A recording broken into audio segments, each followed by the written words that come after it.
여러분 안녕하세요. 오늘 여러분과 함께 이야기할 이야기는 바로 앞에 우리가 배웠던 내용 속에서 일부는 거의 내용을 갖다 우리가 중심으로 달렸습니다. 2부는 키워드를 가지고 자꾸 내용을 갖다 연결하려고 노력했습니다. 3부는 앞에 1부와 2부를 이용해서 3부에 연결되는 반복. 그렇기 때문에 우리 책은 3번의 리바이벌이 된다라고 여러분께 설명할 수가 있겠죠. 그래서 여러분이 물론 주관식 답을 갖다 다는 경우에 우리 시험 문제를 다룰 때는 많은 반복이 필요합니다. 직접 여러분이 어디 되느냐 쇠뇌 공작이 될 정도로 반복이 되어 있어야 된다 하는 거에 근거를 둬서 그 앞에서도 얘기를 합니다만 우리 일단 교재 내용을 갖다 중심적으로 자리를 잡자. 그 교재 내용 속에 키워드가 뭔가를 우리가 잡아내자. 그리고 3부에는 바로 이용된 문제화 되었을 때 어떻게 되는가를 우리가 한번 분리하며 그렇기 때문에 반복이 돼서 3번의 반복이 되기 때문에 여러분들은 시험 볼 때 굉장히 내용에 대해서는 절대 어디에나 흔들림이 없을 수 있다라는 전략을 펴며 나가고 있습니다. 우리는 이외에도 개설은 절대 어디에나 그럼 주관식의 답의 접근은 매우 어렵다 이렇게 봅니다. 그래서 최소한 3회 회독을 시키며 가는 것. 그래서 어떤 사람은 뭐 앞에 거 반복되고 뭐 이런데 그러나 지시하는 대로 따라주고 반복해준다면 여러분들은 시험 보는데 굉장한 도움과 고득점을 따는데 도움이 될 것이다 하는 이야기를 거듭 강조드리며 주관식은 반복이다. 한번 1회록으로 딱 끝나고 설명 끝났다. 알 것 같은데 시험지를 받으면 어떻게 되죠? 전혀 알 수가 없다 그러는데 여러분 역점을 두셔야 됩니다. 그렇기 때문에 항상 반복 리피팅 되는 게 뭐가 되죠? 주관식. 특히 사법고시 시험 보는 사람들이 이런 기법을 굉장히 많이 썼습니다. 바로 내용을 갖다 통해서 두 번째 키워드 정리, 세 번째는 다시 키워드를 이용하여 내용을 접근하는 방법. 이 3회독은 거의 우리가 사법고시 시험을 공부하는 분들이 즐겨 쓰는 스타일이다라고 여러분에게 소개할 수가 있고 비교적 어려운 시험을 갖다 볼 때 주관식은 이런 법률적 문제를 이런 방법에 의하여 접근하지 않으면 시험지를 받아도 알 것 같은데 모른다.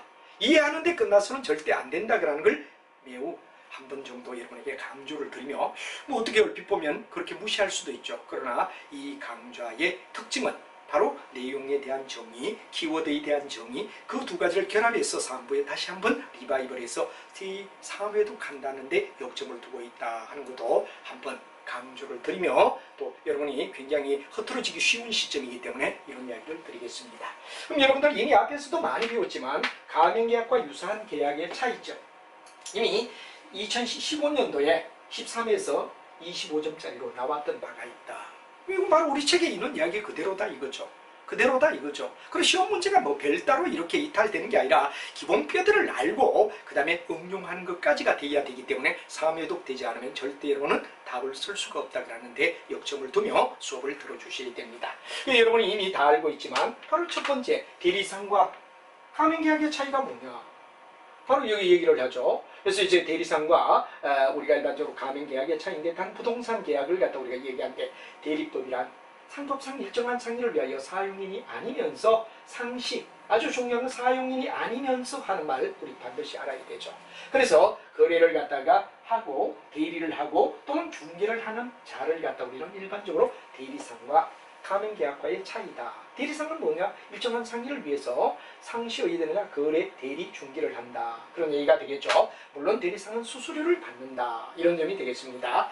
그리고 이제 공동점 독자적 상의를 갖다 위한다는 이야기. 대리상과 가맹사업자는 유사합니다. 바로 여러분 잘 알지만 어떤 대리점 우리가 일반적으로 봤을 때 침대 대리점, 대리상 같은 경우는 바로 본점에 만든 물건을 갖다 팔아주며 수수료를 받는 자기가 떼어와서 수수료를 받는 대리상이 있는가 하면 가맹사업자는 본사가 만든 물건을 역시 가져와서 팔면서 자기 나름대로 독자적으로 진행한다는 데서 둘 다 공통점은 바로 대리상이나 가맹사업자는 독자적 상인을 위해서라는 이야기에서 독자적 상인이라는 입장 바로 전부 다 대리상이든 우리가 사업자든 뭐가 되느냐 그러면 우리가 봤을 때 다 하나의 독자적 상인이라는 점은 공통점이다. 이렇게 말하죠. 그다음에 차이점을 우리가 말하면 대리상은 대리 또는 중개를 영업으로 하는데 많아요. 가맹사업은 자기 명의로 아주 중요한 얘기가 중요한 얘기입니다. 자기 명의. 그다음에 뭐가 되느냐 거래를 하고 그 법률의 효과를 갖다 귀속하는 주체가 되는 게 누구죠? 바로 우리가 봤을 때 가맹사업자다. 대리상은 뭐가 되느냐 단순히 팔아주고 거기에 대한 마진을 갖다 챙긴다는 입장이 된다면 여기는 뭐가 되느냐 모든 법률의 효과에 대하여 귀속이 되며 자기가 주체가 되는 게 바로 가맹거래사다. 하는 이야기 이미 이제 여러분 익숙하게 너무나 앞에서 반복되어 왔기 때문에 알 수 있는 얘기가 되겠죠. 이렇게 해서 우리가 정리가 된다 하는 이야기를 한 번쯤 우리가 답으로 달 수 있다라는 이야기도 한번 생각해 봐야 된다는 얘기가 될 것 같습니다. 자, 이렇게 해서 이제 뒤에도 가만히 보면 위탁매매와 구분, 뭐 책에도 나와 있던 이야기지만 그래도 세 번의 리바이벌을 통한다는 이야기에서 빠른 속도로 한 번 더 정리를 해보면 이런 얘기가 되죠. 상법상 자기 명의로 타인 계산의 물건을 갖다가 또는 유가증권을 매매한다. 타인의 물건이나 또는 뭐가 되느냐 유가증권을 매매해주는 자를 우리는 위탁매매인이라고 한다. 그럼 이 위탁매매인은 바로 자기 명의로 영업을 한다는 이야기에서는 뭐가 되냐 유사하다 이거죠. 예를 들어 우리가 봐서 위탁매매인도 예를 들어 자기 이름, 그리고 가맹거래사도 왜들 가맹거래사업자도 자기 명의로 한다는 것은 유사하다 이거죠. 위탁매매인은 타인의 계산으로 영업하는 데 반하여 가맹사업자는 자기 계산. 이게 아주 중요한 이야기가 되죠. 바로 우리가 타인의 계산을 갖다 해서 뭐가 됩니까? 위탁상은 타인이 지시하는 가격을 해준다면 여기는 자기 계산입니다. 그럼 이게 차이점이다. 상록의 소유권 문제는 위탁 상품에 대하여 소비가 될 때까지는 위탁 매매인이 아닌 위탁자가 그 소유권을 가진다.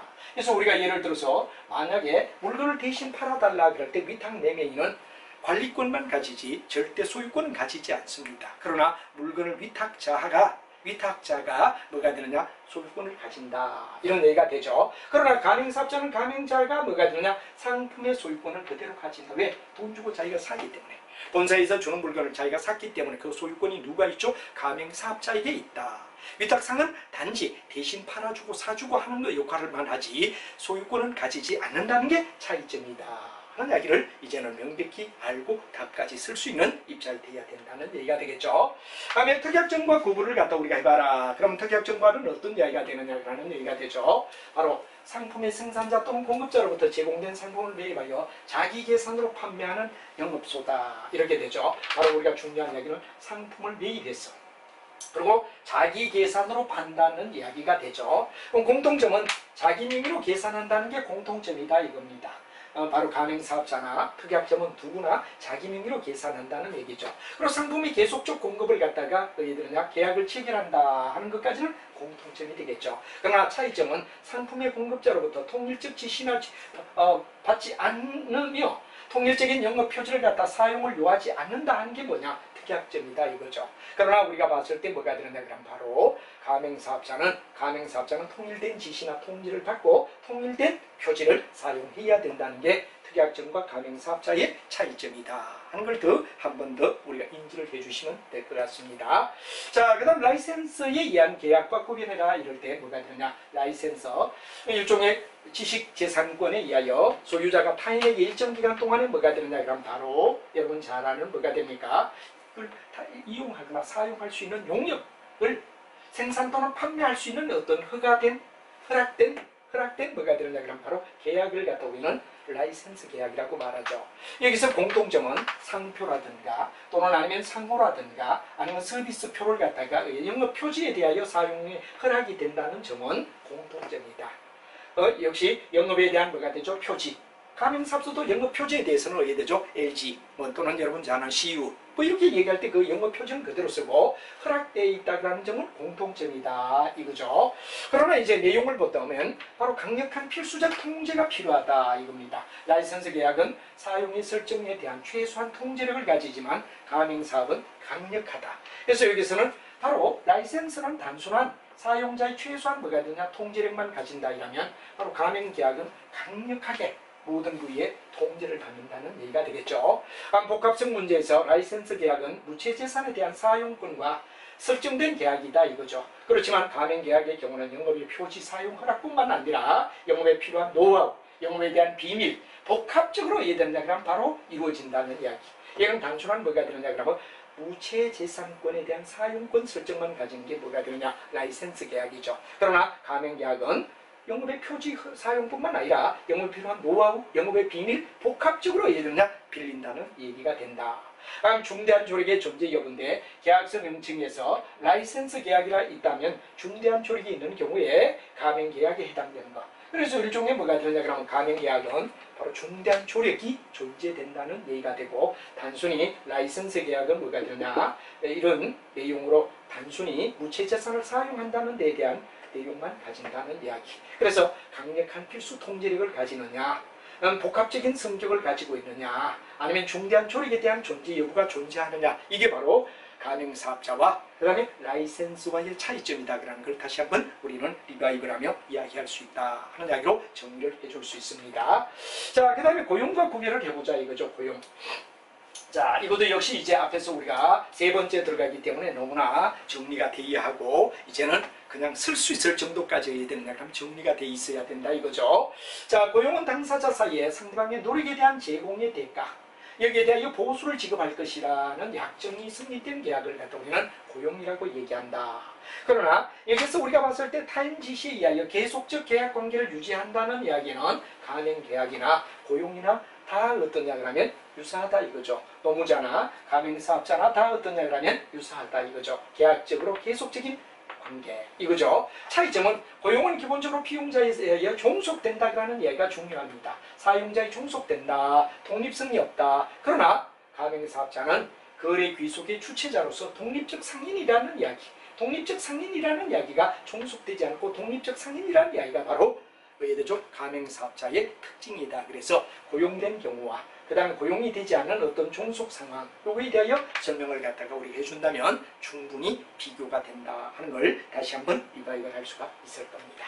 자, 그 다음에 연쇄화 사업과의 구분한다. 연쇄화, 체인이라고 그랬죠. 본부가 있고 거기에 관련을 갖다 서로가 가지는 사람들끼리 모여서 연결고리가 되어서 체인스토어라 그런 말을 갖다 써서 이게 가맹의 본부가 있다면 수많은 뭐가 되냐, 바로 우리가 봤을 때 연쇄점이 있다면 이렇게 연결의 고리가 되어 있다. 이래가 연쇄점이라고 얘기를 하죠. 그래서 여러분이 잘 아는 영업의 중앙에서 영업점을 중앙에서 통제를 한다. 이 중앙이 통제를 하는 겁니다. 그래서 중앙과 연쇄 상호 간에 의뢰되느냐, 체인처럼 연결된 조직 구조를 우리는 일반적으로 연쇄화 사업이라고 불러준다 이거죠. 독립적 사업체라는 점, 독립적 사업자라는 점과 그리고 뭐가 되냐, 동일한 간판과 외관을 가지고 있다는 거, 이 두 가지는 바로 가맹사업자나 가맹 뭐가 되느냐 그러면 여기에 연쇄사업자나 다를 바가 없다 이거죠. 차이점은 체인의 본부는 이익을 갖다 위해서가 아니라 체인 본부 자체 이익을 위해서가 아니라 공동구매를 통한 대량 생산을 갖다가 대량 구매에 참여한다는 이야기, 이 이익을 보호하는 데서 가맹사업은 어떠냐 그러면 그런 가맹사업자끼리 상호간의 연결은 없다 이거죠. 이건 체인끼리도 이되느냐 서로가 연계가 되고 영향을 준다라고 본다면 가맹역의 사업자는 가맹본부와의 관계지 가맹사업자들끼리 자기들끼리 어떤 연결성은 없다 하는 이야기가 바로 차이점이고, 연쇄점은 서로가 이들으냐 연계성을 가지고 있다 하는 이야기가 중요한 뭐가 되느냐 차이점이라고 말할 수 있다 하는 걸 얘기할 수 있죠. 자, 다단계에 대하여 역시 우리가 다단계 세 번째 가기 때문에 눈에 익숙해져 있을 겁니다. 그리고 항상 주관식은 눈에 익숙해져 있으며 내용을 갖다 그득그득 써서 자기 손수로 쓸 수 있을 정도까지 쇠인의 공작이 되는 게 매우 중요하다 그런 이야기를 거듭 강조를 드립니다. 자, 상위의 유통단계에서 하위의 유통단계, 여기까지 우리가 유통단계를 갖다가 하는데 이 단계별 판매원 모집에서 수익을 얻는 구조를 갖다 우리는 다단계라고 얘기를 하죠. 그래서 유통상 우리가 가맹본부와 하위 단계에 있는 가맹점이 외관에서는 유사한 것 같지만 실제로 본다면 본부가 있고 여기에 뭐가 되느냐 가맹점이 있다 그러는 데서는 바로 공통점을 가지지만 이 다단계는 3단계 이상의 유통구조를 가지죠. 오늘 여기는 1단계 바로 2단계 가맹본부하고 가맹점이란 2단계라면 여기는 3단계 이상 3단계 이상이라는 얘기가 뭐가 되느냐 그럼 차이점이라는 얘기를 우리가 얘기할 수 있다 그런 얘기가 되는 거죠. 물론 공통점은 본부와 가맹점, 여기도 왜 되느냐 그러면 다단계도 본부와 다단계 이렇게 나누는 것은 공통점이지만 이건 3단계 이상이라면 보통 여기는 우리가 가맹은 2단계 단계로 되어 있다 하는 이야기를 여러분이 들고, 그 다음 여기서 중요한 얘기는 가입자들이 뭐가 되냐 입회비를 노린 불로소득의 획득을 목적으로 하는 게 뭐가 되죠? 바로 우리가 잘 아는 다단계다 한 것이 다단계가 바로 가지는 뭐가 됩니까? 바로 문제점과 그리고 우리가 얘기하는 뭐가 되느냐 가맹점의 차이점을 우리는 얘기할 수 있다 하는 얘기가 되겠습니다. 그 다음에 익명은 여러분 잘 알지만 영업자가 영업을 위하여 출자하고 상대가 그 영업으로 인한 이익을 분배하여 할 것을 약정한다. 그래서 우리가 익명조합이라고 하는 것은 돈을 대고 뒤에 숨어주면 거기에 대하여 영업을 한 후에 일어나는 이익에 대하여 분배를 한다는 이야기가 뭐가 되느냐 그럼 바로 우리가 특징적 이야기라고 말할 수 있다. 이렇게 되죠. 자, 여기는 공통점은 영업자와 그다음에 익명조합원 간에 뭐가 되느냐 지속적 관계를 운영한다는 건 뭐가 되느냐 익명조합이나 그다음에 우리가 일반적으로 가맹계약과 가맹본부와의 사이의 이야기에서 지속적, 계속적 계약의 관계가 이루어진다는 것은 뭐가 되느냐 공통점이다. 이렇게 우리가 말하죠. 그러나 차이점은 가맹사원 각 독자적인 어떠냐 영업을 수행하는 상인이어야 하는데 반해서 익명조합은 외부에 의해되느냐 하면 있는 단독 영업이 아니고 공동 이익 분배를 목표로 하는 이익 목표를 하는 바로 사람. 동일한 영업 표지를 요하지 않는다 이거죠. 이게 바로 뭐가 되느냐 그러면 바로 우리가 익명조합의 경우 익명조합은 바로 단독의 어떤 공동이익 분배를 목표로 하는 게 익명조합인데 바로 우리 가맹본부는 그렇지가 않다 그런 얘기가 되죠. 독자적 상인인데 많아 여기는 어떠냐 단독의 공동이익을 추구하는 단체다 하는 게 바로 차이점이라는 이야기를 알아두면 되겠죠. 자, 그래서 이제 3번 이야기를 우리가 몇 지으면서 4번으로 넘어가서 가맹계약의 부수조항을 설명하라 그런 얘기가 됩니다. 자, 가맹계약이 가지는 부수적 계약 이것도 역시 이제 세 번째 리바이벌 되기 때문에 익숙하게 눈에 봤던 이야기들인데 한 번 정도 더 정리를 해줌으로 해서 확실하게 여러분들이 어떠냐 그러면 내용을 알고 갈 수 있다 하는 이야기. 우리 주관식은 항상 눈에 익숙해야 되며 스스로 쓸 수 있는 능력이 매우 중요하다. 그래서 선생님 나름대로 그 사람들마다 주관식에 대한 얘기는 각각 달리는데 저는 보통 이제 로스쿨이나 이런 데서 공부하는 학생들이 많이 쓰는 스타일에 근거를 해서 일단은 뭐가 되죠? 내용. 두 번째는 여러분들은 뭐가 되느냐? 키워드. 세 번째는 다시 한번 앞에 두 가지를 종합한 채 문제화되어 있는 양상에서 리바이브를 해보는 걸로 3단계로 넘어가고 있다는 이야기를 여러분이 알아두면 됩니다. 자, 그 다음에 가맹계약의 부수적 조항을 설명하라 하고 나왔습니다. 자, 일단은 뭐가 되느냐 그러면 정부로부터 인가나 취득을 갖다 반드시 얻어야 된다. 가맹본부가 아무나 가맹본부 할 수 있는 게 아니다 이거죠. 반드시 가맹본부는 정부나 관련된 인허가를 취득해야 된다는 얘기가 되죠. 그래서 국가나 지방단체의 관계기관으로부터 반드시 영업설계에 대한 여러 가지 각종 인허가를 받아야만 가능하다 하는 게 가맹계약이 가지는 바로 첫 번째 이야기가 된다 이거죠. 그래서 정부의 인허가를 취득해야 된다라는 사항을 반드시 가맹계약에는 필수적으로 가지고 있다는 얘기가 되겠습니다. 그다음 반드시 가맹은 뭐가 되느냐 본부의 사업을 갖다가 예를 들어서 가맹사업자와 가맹본부를 가입한 계약기간 중에는 이 본부가 하는 영업에 대하여 뭐가 되느냐 동종 또는 경쟁 하는 걸 갖다 금해야 된다는 걸 경업금지 물 냉정하게 이야기하면 경업 피지라는 얘기를 쓰죠. 경쟁되는 이야기를 피해줘야 된다. 가맹본부와 가맹사업자들이 이 가맹본부가 어떤 하는 사업을 갖다가 의뢰되느냐 그대로 모방해서 다른 경쟁이 되는 어떤 업종을 따로 운영해서는 안 되는 경업의 금지 조항이 있다 하는 게 아주 중요한 이야기가 되죠. 그래서 유사업종에 대한 그 경업을 해서는 안 된다는 이야기. 공경영원에서는 가맹본부의 영업 비밀을 침해할 수 있는 동종업을 금지하는 것으로 족한 것인지 또 아니면 유사한 업종까지 규제하는 것이 직업적 자유의 바로 침해라는 이야기 시정 조치를 하였다. 그래서 비밀에 대한 뭐가 되느냐 보호의 실효성을 확보할 수 있어야 된다는 이야기가 중요하죠. 물론 뭐가 됩니까? 유사업종에 손을 대지 마라 경쟁 이러지만 너무 지나치게 유사한 업종까지 손을 댄다는 것에 대하여 침해하는 것은 뭐가 되느냐 바로 직업의 선택에 대한 자유를 갖다 제한하는 것이기 때문에 불가능하다는 공정에 뭐가 되느냐 그러면 이원에 있었는데 비밀 보호를 위한 실효성의 확보가 돼야 된다는 얘기가 되죠. 이거 바로 유사업종에 해당하는 경업의 금지는 이런 뭐가 되냐 문제가 있다. 그다음에 계약기간 후에 계약기간이 완료된 후에 계약 후에 의해되느냐 계약기간 후에 경업금지는 개인의 자유를 갖다 의해되는데 지나치게 제한하는 것이다. 이 두 가지에 대하여 경업피지는 유사업종인데 가맹본부의 비밀을 침해하는 금지 유약이지만 유사업종까지 이건 너무 심하다 이거죠. 계약기간 후까지 그러면 바로 이건 뭐냐 그러면 바로 개인의 자유를 침해한다는 이야기 이런 것에서 실효성을 확보할 수 있어야 된다는 얘기가 되고 종료 후에 인정하지 않고 시정됐다는 이야기 이 두 가지는 바로 어떠냐 그러면 제한점을 제한성을 가진 내용에 대한 설명이다 하는 이야기를 여러분이 알면 되겠죠. 그래서 유사업종에 뭐가 되느냐 그러면 경쟁업종을 갖다 하는 걸 피해야 돼. 단 유사한 업종까지 똑같은 업종은 안 돼도 유사업종까지는 심하지 않느냐. 그다음 계약 후에까지 경업을 갖다 하는 것은 개인의 자유에 대하여 지나치게 제한하는 거 아니냐 하는 희정에 대한 부위가 있다 하는 걸 경업금지 조항에서도 꼭 우리는 생각해줘야 된다는 얘기가 중요한 이야기가 될 것 같습니다. 자, 여러분 바로 경업금지사항 속에서는 아까도 말했지만 어떤 이야기라면은 사업이 종료된 후에도 업종까지 또는 유사한 업종까지 잡는 것은 너무 심하다. 희정 조치를 요했다 하는 이야기를 여러분이 알아야 되죠. 그래서 주체는 누구죠? 공정위원회입니다. 가맹본부가 왜 되느냐 그러면 영업비밀을 너무 강조해서 예를 들어 유사업종까지 손을 대는 것은 어떤 면에서 직업선택의 자유에 제한을 두고 있다.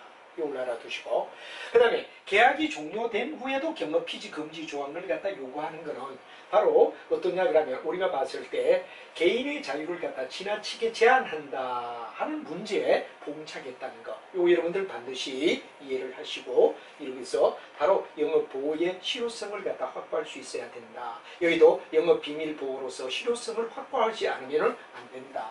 해서 바로 제한성을 두고 있다는 데 대하여 다시 한번 여러분 생각하며 정리를 해주시면 될 것 같습니다. 자, 그 다음에 이제 우리가 봤을 때 영업의 비밀에 대한 유지다 하는 문제가 나오죠. 이 가맹사업은 이 가맹본부의 독특한 노하우를 기반으로 해요. 이익을 갖다 창출한다. 그런 얘기가 굉장히 중요한 얘기가 될 겁니다. 이익을 창출한다. 그래서 반드시 여기서 뭐가 들어가냐 그럼 독특한 노하우가 노출되어서는 안 되겠다는 얘기가 되겠죠. 따라서 가맹본부는 바로 비밀에 대한 뭐가 들어가냐 그럼 바로 비밀 유지 조항을 강조할 수가 있는데 여기에 대해서는 뭐가 되느냐 비밀에 관한 가맹법상 규정은 가맹사업자 준수는 반드시 가맹본부는 이 영업기술이나 영업의 비밀을 갖다가 누설을 금지하는 규정을 갖다 두고 있다 하는 이야기가 바로 가맹사업 규정상 있는 이야기가 되죠. 만약 이런 걸 갖다 위반했다 이럴 때는 가맹사업에 의하면 영업에 대한 기밀에 대한 위반은 즉시 뭐가 되느냐 계약을 해지한다는 이야기. 바로 중요한 이야기는 계약을 해지하고 약정 해지를 할 수 있다는 조건이 뭐가 되느냐 굉장히 중요한 이야기, 약속이 되는 거죠. 만약에 기밀을 갖다가 누설했을 때 영업의 비밀을 누설했을 때 바로 서로 어떠냐 두말하지 않고 뭐가 되느냐 약정 해지할 수 있다는 조건이 있죠. 서로 이미 약속을 하는 겁니다. 그래서 계약 해지의 조건에 속하는 이야기다 하는 이야기도 이미 우리는 본수업 할 때도 했고 키워드 할 때도 했고 다시 한번 리바이벌 하며 연결해주는 사본 체제로 진행하고 있다 하는 이야기를 여러분이 알아두면 될 것 같습니다. 자, 그 다음 면책 및 구상에 대한 이야기를 우리가 한번 살펴보자 이겁니다. 면책 및 구상에 관한 조항이다 하는데 같이 한번 보도록 하죠. 자, 면책이라는 이야기는 바로 책임을 면하는 사항을 갖다 우리는 면책사항이다. 이렇게 우리가 얘기를 하죠. 그래서 계약 당사자 책임을 경감 또는 면제하는 사항을 갖다 얘기한다 했고 이 구상계약은 바로 여러분 잘 알지만 당사자의 고의나 또는 과실을 갖다가 얘기하느냐 타 당사자에게 손해배상을 부담하게 하는 경우를 갖다 한다. 그래서 어떤 과실이나 손해가 상대에게 피해를 입게 할 때는 손해를 배상을 타당하게 당사자가 고의나 또는 과실이 있을 때는 상대방에 의하여 청구할 수 있다는 걸 구상이라고 할 수 있도록 된 내용. 바로 누군가 만약 본부가 가맹점에 가맹사업자가 본부에 서로 만약에 피해를 준다면 반드시 여기는 면책이나 구상에 관한 책임을 면하는 건 어떻고 보상을 해줘야 되는 건 뭐냐 하는 이야기를 우리가 생각하는 거죠. 다시 한번 얘기하면 면책이라는 것은 당사자 간의 책임을 경감하거나 면제하는 내용을 얘기하고 구상은 반대로 여기에 바로 면책의 반대적 개념이죠. 구상은 반드시 상대에게 손해를 줬기 때문에 손해배상을 해줘야 한다는 내용을 얘기하는 거다. 그래서 면책의 반대는 구상, 구상의 반대는 면책이라는 사항을 두고 우리가 나열할 수 있게끔 쓸 수 있게끔 정리가 되어야 된다 하는 걸 여러분에게 설명할 수가 있습니다. 자, 그 다음에 이제 공급에 대한 계약을 갖다 우리가 얘기를 하죠. 일단 우리는 공급에 대한 계약이다. 그럴 때는 가맹사업자가 바로 여러분들 가맹사업의 대상이 되는 뭐냐 그럼 상품을 가맹본부로부터 뭐가 되느냐 그럼 공급받아야 되는 계약.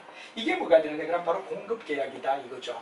이제 분쟁 없이 이게 이루어져야 된다 이거죠. 가맹본부가 만든 물건을 가맹사업자에게 중단 없이 가맹본부로부터 계속 공급을 받는 계약을 말한다. 그런 게 공급계약이 되겠죠. 그럼 가맹사업법상 뭐가 되느냐? 공급계약은 가맹사업법은 가맹사업자에 대하여 합리적인 가격과 내용 비용으로 가격과 비용에 의하여 점포를 갖다 설치하고 상품 또는 용역을 갖다 공급하는 가맹본부의 준수사항을 규정해야 된다는 얘기가 되고, 그 다음에 상품이나 용역 공급을 부당하게 중단 거절하면 안 된다. 그렇죠. 가맹본부가 가맹사업자에게 예를 들어서 정당한 이유 없이 중단하거나 거절해서는 참사를 못하는 거죠. 여기에 대해서는 불공정 뭐가 되느냐? 그럼 거래 행위의 하나로 본다 하는 이야기가 바로 공급계약에 대한 부위라고 말할 수 있다 하는 이야기가 되겠죠. 그래서 이미 여러분이 어디에 되느냐? 그럼 본론 앞쪽에서 키워드를 통하여 지금은 이제 거의 완벽하게 눈에 익을 정도로 이미 많이 받고 정리가 되어 있다라고 말해도 과언이 아니죠. 정리가 되어야 된다는 공급의 계약에 대한 이야기 한 번 더 리바이벌하며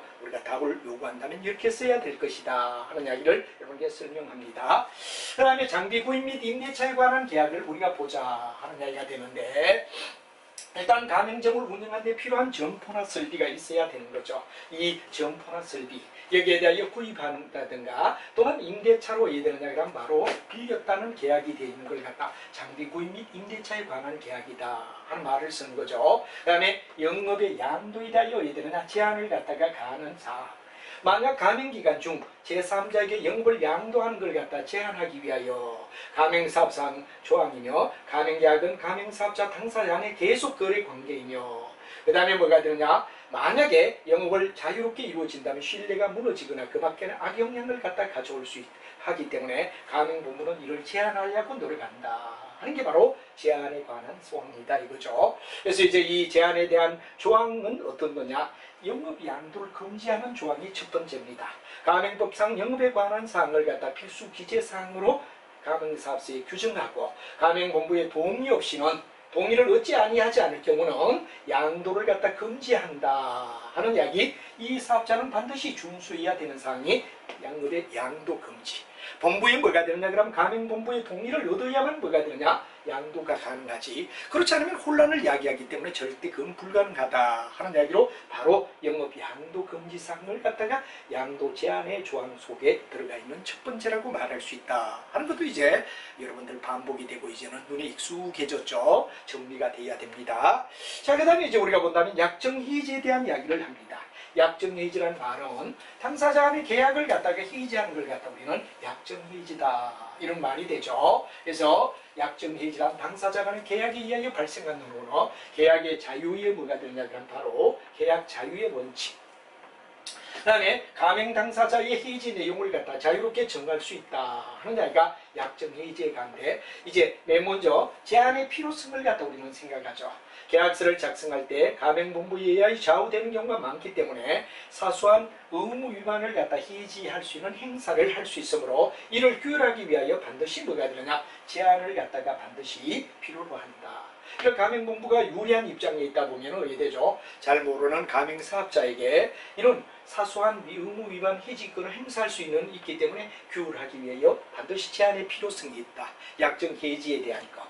약정 해지에 대한 사항이 필요한 이유를 설명하는 거죠. 아무래도 가맹본부는 너무나 잘 알고 있지만 가맹사업자는 처음 뛰어들기 때문에 뭐가 유리한지 불리한지를 모르기 때문에 반드시 여기는 제한의 필요성을 갖다가 규율이 필요하다는 이야기를 두고 여기에 대하여 통지를 해준다는 얘기가 되겠죠. 제한의 필요성을 얘기합니다.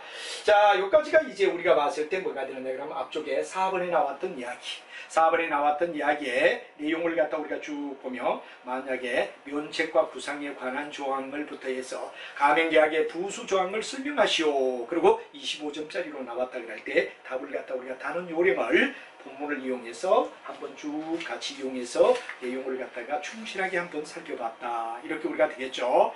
자, 그래서 우리는 일반적으로 봤을 때 이런 바로 가맹 계약에 대한 부수적 조항으로서 경업에 대한 금지, 그리고 영업 비밀에 대한 유지, 그리고 우리가 봤을 때 뭐가 되느냐? 공급의 계약에 대한 문제, 장비 구입 및 임대차에 관한 계약, 영업 양도에 대한 제한 조건, 거기는 영업의 금지 조항이 있다 그런 얘기를 했고, 약정에 대한 해지는 제한의 필요성과 내용까지 이야기를 설명했다 하는 이야기가 바로 우리가 답으로 달아주면 되는 이야기가 되겠습니다. 자, 그러면 이제 우리가 9번으로 넘어가서 약정 해지까지 우리가 얘기를 했고, 자, 5번째 Q에는 가맹계약의 법적 성질을 설명하시오. 그러는 이야기 25점짜리로 나왔다면 어떻게 우리가 답을 달아줄 거냐. 역시 여러분 가장 중요한 건 뭐가 됩니까? 여러분들이 가지고 있는 교과서 내용을 어떠냐 그러면 어느 정도 완벽하게 이해를 해야 거기에 쓰면서 바로 더 응용할 수 있는 이런 역량이 필요합니다. 그러기 위해서는 뼈대가 있어야 되는데 그 뼈대가 없다 그러면 곤란하겠죠. 그래서 반복이 되더라도 꾸준히 지금 강의를 따라오시는 분은 반드시 좋은 성과를 거둘 수 있고 그냥 한번 봤으니까 됐지 뭐 그것도 중복하느냐 천만의 말씀. 바로 여러분들 중요한 이야기 바로 로스쿨 학생이나 사법고시 있을 때 대비책을 이렇게 공부하는 겁니다. 원래는. 그럼 전면 내용을 보고 그 다음에 여러분들 반드시 키워드를 잡고 그리고 전면 내용과 키워드를 가지고 다시 전면 내용을 갖다 문제화해서 확인해 주는 절차. 이게 뭐가 되느냐 그럼 바로 공란위 주관식 대비를 위한 하나의 방법이다 하는 것도 이해를 하며 한번 쑥 지나가며 끝나는 것. 듣기는 다 들었죠? 못 씁니다. 자기가 아닙니다. 이런 방법으로 가서는 도저히 안 된다 하는 이야기를 여러분 생각하며 하나하나 꼼꼼히 정리를 잘하며 따라오셔야 됩니다. 자, 우리가 봤을 때 가맹계약의 법적 성질을 설명하라 하고 25점짜리로 나왔다 뭐야 하느냐. 물론 우리 책에 있는 이야기고 앞과 뒤 중복이 되고 있습니다. 그죠? 첫째는 유상계약이다 하는 말. 유상은 바로 뭐가 되느냐. 당사자가 대가적 의미를 부여한다는 이야기.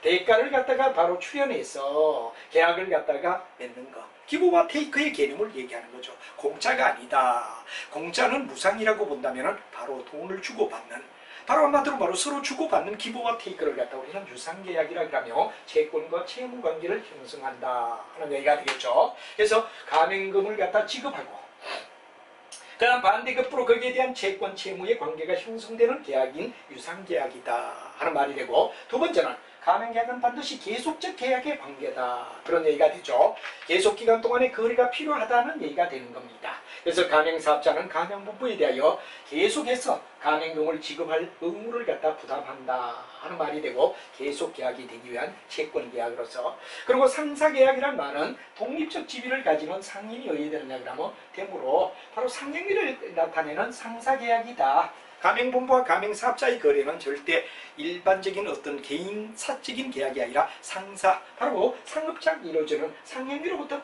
파생되는 하나의 상사계약이 가맹계약이다 하는 이야기를 여러분이 반드시 이해를 해야 되겠죠.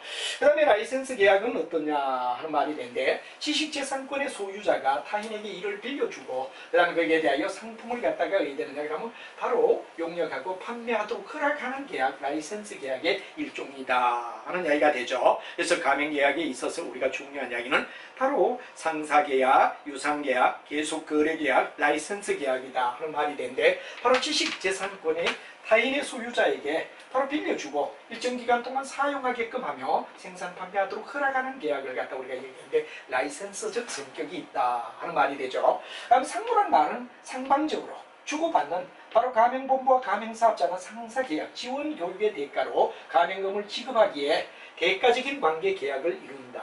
그리고 서로 주고받는 계약이다. 이거죠. 그 다음에 혼합계약이라는 말은 하나의 어떤 계약으로 끝나는 게 아니라 노무의 공급의 계약, 물품 공급의 계약, 영업 시스템에 대한 지원 계약 등 여러 가지 복합적으로 연결된 계약을 의미하는 것이 가맹계약이다. 그렇기 때문에 가맹계약은 혼합계약이다 하는 게 머릿속에 줄줄 나와야 된다는 얘기가 되겠죠. 자, 그 다음에 비전형 계약이다 그런 말이 나오죠. 바로 민법상에 상법에 규정되지 않는 새로운 전형적으로 옛날부터 쭉 오래돼서 법으로 형성된 것이 아니라 근간에 와서 이루어지는 민법과 상법의 규정에 있지 않은 새로운 유형의 스타일. 그렇기 때문에 비전형 계약이라는 말이 굉장히 중요한 이야기죠. 새로운 뉴 스타일의 뭐가 되냐 계약이다. 옛날부터 있던 민법이나 상법에 의한 규정이 아니라 새로 파생된 하나의 새로운 뭐가 되냐 유형의 계약이라는 이야기가 되겠죠. 그 다음 부합계약이라는 말은 바로 어떤 데는 약관성을 얘기한다. 약관에 의하여. 가맹계약은 가맹본부가 다수의 희망자에게 가맹계약을 체결하기 위하여 미리 만들어둔 계약, 미리 만들어준 뭐가 되냐 계약의 관계에서 얘들냐 성질을 가지고 있다. 그러니까 우리가 일반적으로 봤을 때 미리 만들어진 약관을 가지고 서로 거기에 준하게 하게끔 하는 바로 부합계약, 약관성 계약이다. 이렇게 되죠. 낙승계약이라는 말은 가맹계약은 절대 본부와 가맹사업자 간에 서사의 합치가 돼야만 이루어지는 성립계약이 낙승. 바로 쉽게 이야기하여 기브, 일종의 뭐가 됩니까? 오퍼에 대한 acceptance. 바로 청약에 대한 응락이라는 두 가지에 의하여 이루어지는 거지, 청약만, 응락만 일방적은 절대 아닌 서로 상반간 박승에 의한 계약이다 하는 말이 되죠. 그럼 요식 계약이 아니라 불요식 계약이라는 말은 일정한 방식을 요하는 계약이 아니다.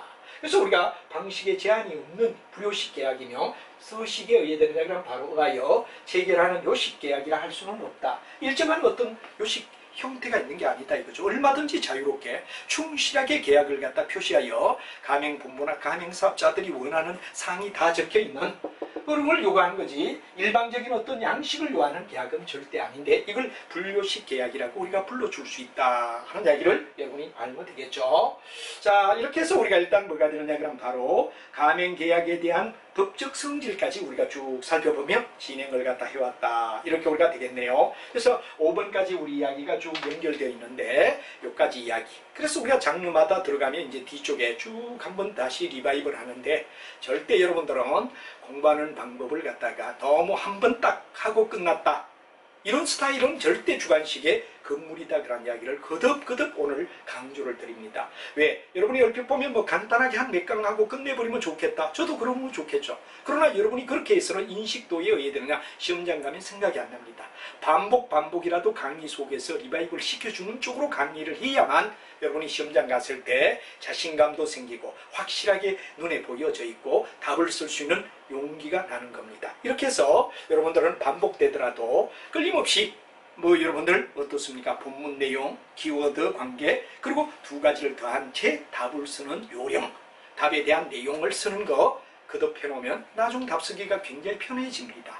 근데 어떠냐 그럼 한번 이해하는 선에서 끝내겠다. 객관식은 가능합니다. 그러나 주관식은 절대 그런 방법은 여러분들을 피망의 길로 나중에 보면 점수가 잘 안 나온다 이거죠. 잘 안 나온다 이거죠. 그럼 궁극은 2차까지 가서 2차에서 합격을 못하면 여러분들은 상당히 방황하게 되고 또 어려움을 겪어야 된다는 데서 여러분들이 명심하시고 끝까지 뒤에까지 여러분들 저도 앞부분 몇 가지만 하고 열 몇 강의에서 끝나면 되겠죠. 그러나 그렇게 공부했을 때 학생들에게 도움되지는 않는다는 내용을 알기 때문에 이렇게 반복하고 있음을 알고 여러분들은 인지를 하며 따라달라는 이야기를 마지막으로 부탁드리며 다음 시간에 자 6번부터 역시 연결되어서 쭉 우리가 한번 진행하는 걸로 이렇게 하겠습니다. 그래서 5번의 분류식 행위까지 이야기를 하고 6번 이야기부터는 이제 또 다음 시간에 여러분과 함께 가맹계약의 성립에 대한 이야기, 역시 반복 리바이벌 되지만 꾸준히 그리고 인내심 가지며 따라오며 반복하는 것. 주관식에는 반복 이외에는 방법이 없다 하는 이야기를 여러분이 시험을 쳐서 한두 번 실패해보면 너무나 잘 알 겁니다. 실패한 분에게 물으면 반드시 그런 이야기가 나옵니다. 아는 같은데 못 쓰겠다. 그럼 바로 어떠냐, 충분한 내용에 대한 답지가 되어 있지 않다는 이야기가 되기 때문에 우리는 3차례 걸쳐서 이렇게 진행하고 있다는 것도 꼭 인지하며 따라 주십사 하는 이야기를 드리고 다음 시간에 6번부터 진행하도록 하겠습니다. 여러분 매우 수고했습니다.